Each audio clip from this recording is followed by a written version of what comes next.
Namaskar. Hello and welcome to DGI-356. I'm joined by my co-host Sridhar Chityalaji. Today we have some stunning news. COVID-19, did it originate in a lab from the United States? To answer this question and a lot of other things, let's welcome the co-host Sridhar Chityalaji. Sridharji, Namaskar and welcome to P Guru's channel.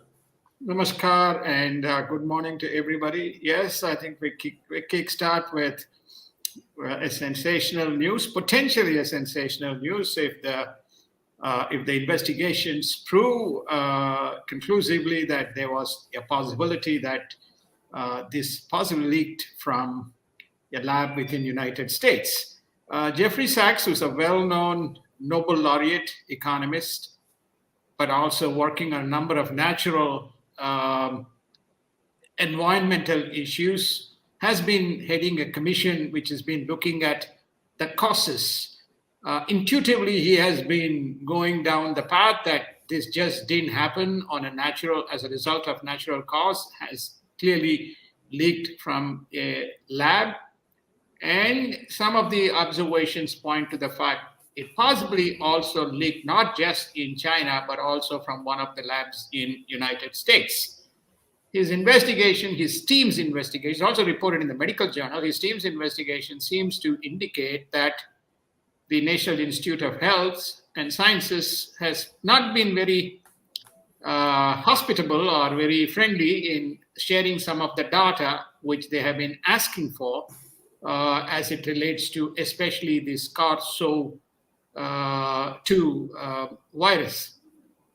So therefore, more to come, but at least his initial indications seem to indicate there was a possibility that this thing did happen from United States. So this news is coming out, and let us see how this shapes up.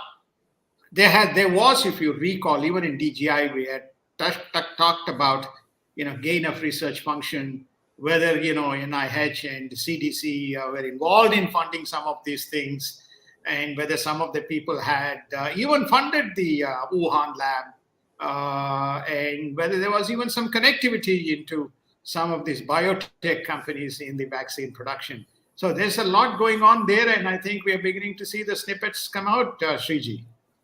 And thank you, sir. And on the India front, there have been several developments. India and Saudi Arabia appear to have signed a pact so that the rupee can be perhaps used in KSA, that is Kingdom of Saudi Arabia, and that India will have some sort of a rupee real trade agreement, perhaps even peg the conversion rate. I don't know what it is. Sridharji can throw a little bit more light on it. Sridharji. Well, I think that generally when you have this domestic currency agreements, the rates can be mutually settled between the two countries and between the two central banks. That's the advantage because each of those, they are not traded. Those pairs may not be traded in the markets. So they can effectively agree on a rate. Saudi pays India in rupee and in India vice versa in real. Very similar to the mechanisms that are fast developing as a result of ruble as well as the yuan. You have seen that Moscow trades in that. So it's possible that some of these currency pairs will be traded in those respective exchanges. Augurs well because it mitigates the need for holding a lot of reserve, and you can build your trade models based on predictable outcomes. Sridharji, there is breaking news that natural gas is about to become dearer for India. Now, we don't know if that is true or not. At least a few business journals have reported this. We think that it is perhaps not 100%, but 50%. Sridharji, can you reduce a little bit of clutter on this? What is the hike that India is looking at? Because Germany has nationalized Gazprom. Yeah. No, I think that I'm going to look at a 5-year price chart for natural gas. Okay, so just give me a minute. So when I'm looking at the 5-year price for natural gas, 1 minute. The natural gas price has fluctuated from, $4 to today, it's around $7 or $8. It peaked to about $9 to $10 when the war broke out. So you're going to have fluctuations. is obviously there are two reasons primarily for this. One is the war causes disruption as it happened. And as we reported, Rosneft was what you call nationalized by Germany. But there's a more fundamental issue. When you look at the prices, we will do a separate show for this. When you look at the prices somewhere between 2016 to 2020, the price band was somewhere between even as low as $2 to as high as $6 at the peak, but more or less $2 to $5 band. Compare that to today.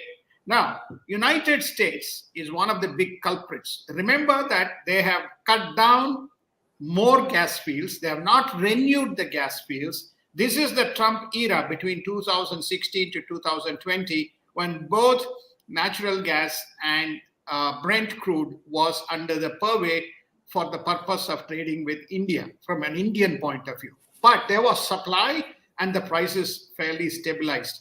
So if you ask me a question, yes, there is a brief aberration that happened, but the prices have normalized to some extent around that $6 to $7, except for that peak that happened around the $9 mark. So if you want to construct a story, which is to say India is paying, no, the world is paying, not India is paying during that period. If it has not properly managed and bought bulk of the supplies at that price, then obviously it takes a hit.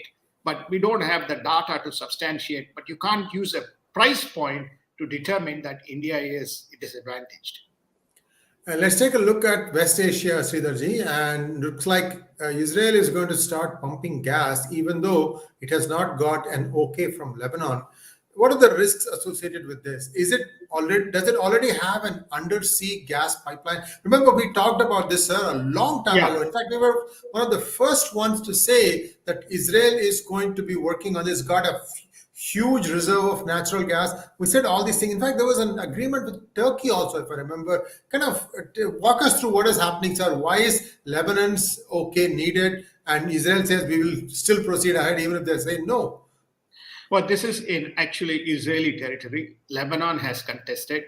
The surrogate for Lebanon is Iran. So much of the contention is around the Iran-Lebanon issue. Lebanese are broke.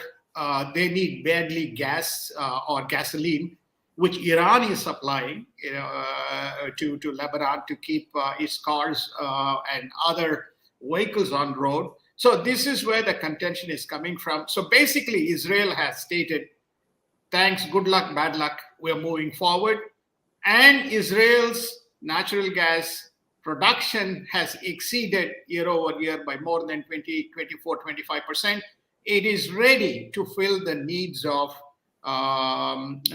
Europe. So one of the supply lines could be from Israel. And India has a very good pact with Israel as well. So there is a partnership between India and Israel just beyond a number of factors. So this could also come into purview. Remember that Adani ports have signed a deal with Israel in Haifa. Okay, Adani is also in natural gas if Ambani is in crude. So therefore, there's some very interesting developments that is taking place. And I think Israel will get past this Lebanon issue in the Karish Heights and move forward, Sriji.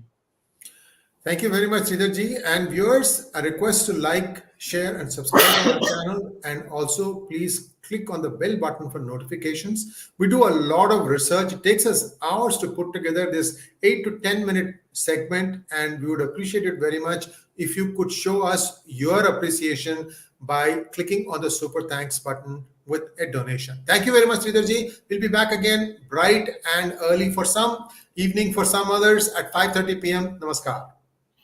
Namaskar. Thank you. It's bright and early for those who are in California. Thank you, sir.